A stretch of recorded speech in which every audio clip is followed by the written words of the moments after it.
Hello, this is Bullet, aka the Passive Aggressive Sherpa. In today's video, I want to take a moment to take a closer look at this week's big update, or the big Go Fast update. Anyone that's seen more than a few of my videos knows that I've been extremely critical of Bungie since the Destiny 2 beta, and it has been really difficult for me to even say good things about the company. The horrible things they did to Destiny 2 have made it a challenge, to say the least. Because with every update they promised in Destiny 2, the game somehow managed to keep getting worse. And with this update, for all the good promised, I had my concerns. A few days before the release of the Go Fast update, they started to release a few specific details about the coming update. My heart started to sink. Some of the things they were doing looked like once again they were going to take one step forward and two steps back. I even made a video sharing my concerns.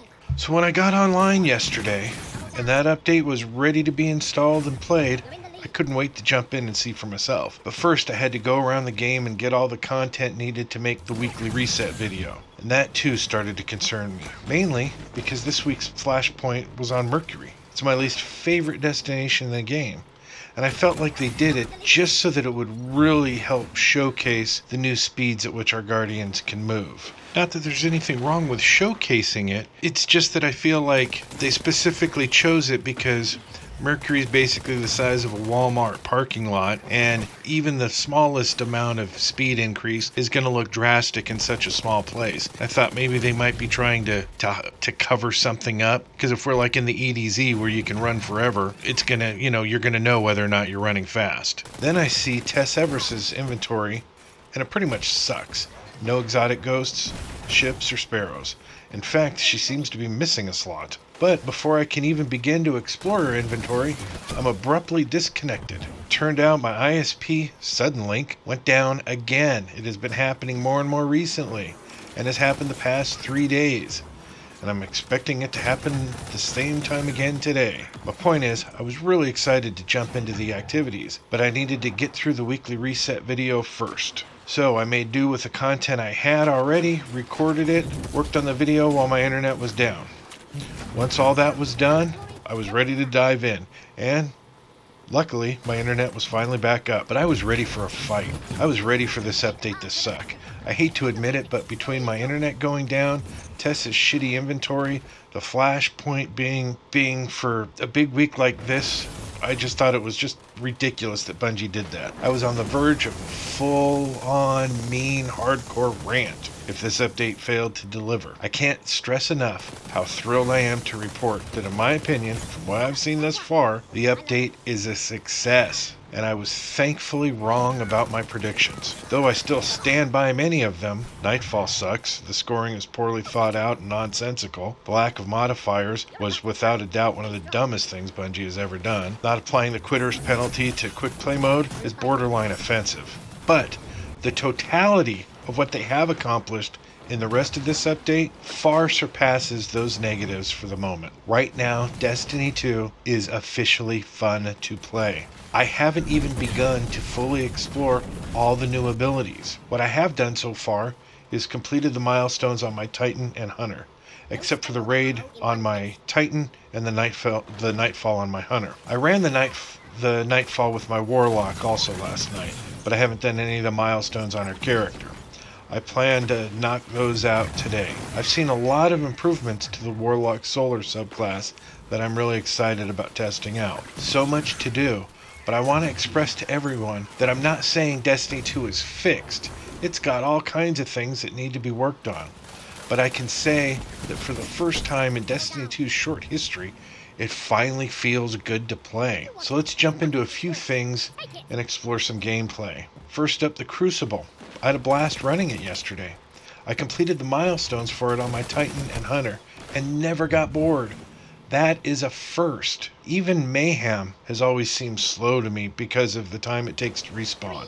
I've never understood their reasoning for not having an instant respawn. Now we pretty much have one, and it's fantastic. Our momentum is no longer slowed, and with the addition of the increase to our speeds and super regeneration, it's just fun to play. I'd like to see an increase in damage to our grenades though. I loved being able to actually get kills with them with my Hunter and Warlock on a regular basis in Destiny. I remember how much fun they were in Destiny. It was great being able to stick a grenade to someone's face and then watch them blow up. Now there's a good chance they'll survive if you do that in Destiny 2. No one should ever survive a grenade to the face. No one should ever be able to survive running through any grenade. But these things are minor issues.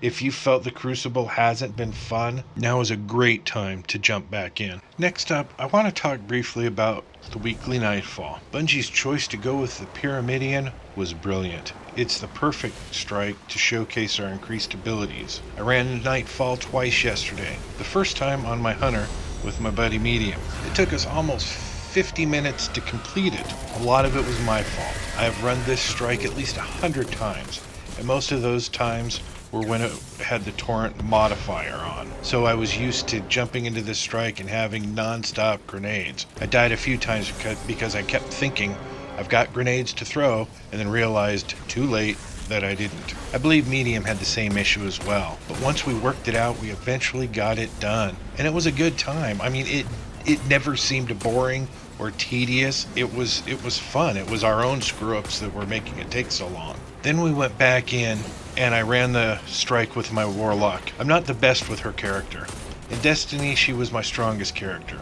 In Destiny 2, by far my weakest. So we decided to go with guided games. I still don't like what Bungie has done to the Warlock subclass. Losing our double solar grenades and revive abilities is a complete bummer, and until we get something like that back again, I'm just not going to be happy.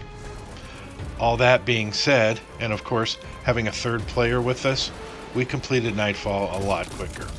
And for once, using my Warlock didn't seem like a handicap. She moved quicker, felt stronger, and because of it, I'm really looking forward to exploring the rest of her abilities today, if I can ever finish making this video. I still don't like what the Nightfall has become in Destiny 2. There has just been about zero fun in it as far as I'm concerned. But I had a good time running it last night, and it made me want to give soloing it a try. A little. I haven't felt like doing that in a long time with Nightfall. Maybe I'll give it a chance over the next couple of days if I get the time. All in all, I just can't say enough about this update. But as I've hinted to, don't let my excitement here raise your expectations too high. There are still things that need to be worked out, but I honestly feel like for the first time in all the updates we've had in Destiny 2, that this one was significantly worthwhile. The good in this update far outweighs any bad there is. I'm a little disappointed that quick play isn't 6v6. I thought that's what they said they were going to do. Thought it was supposed to happen. Maybe it's only for their pretend competitive stuff. I hope that's not the case. But all the quick play I have played so far in the Go Fast update has been 4v4, and that makes me a little sad. But still fun. I just think it'll be better if we had more people. What I'm trying to say is that if you go into this update with a level-headed mindset, I just don't see how you can come out of it feeling anything but the sincerest of possibilities for the future. This update, from what I've seen, is a success as far as I'm concerned. To be honest, it's also a total relief. I feel like I'm starting to get the game I love back, and that's a good thing. And that's it for this video. And if I've still got your attention, if you like this video, please consider liking it and subscribing to my channel. Maybe even hit that notification bell next to the subscribe button and never miss one of my riveting, thoughtful videos. And if we could get 1,187 likes on this video, that'd be great. But most of all, thanks for watching.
I wish to hang it in a place of honor. If it's been destroyed, bring me the ashes. I have constructed an urn for them.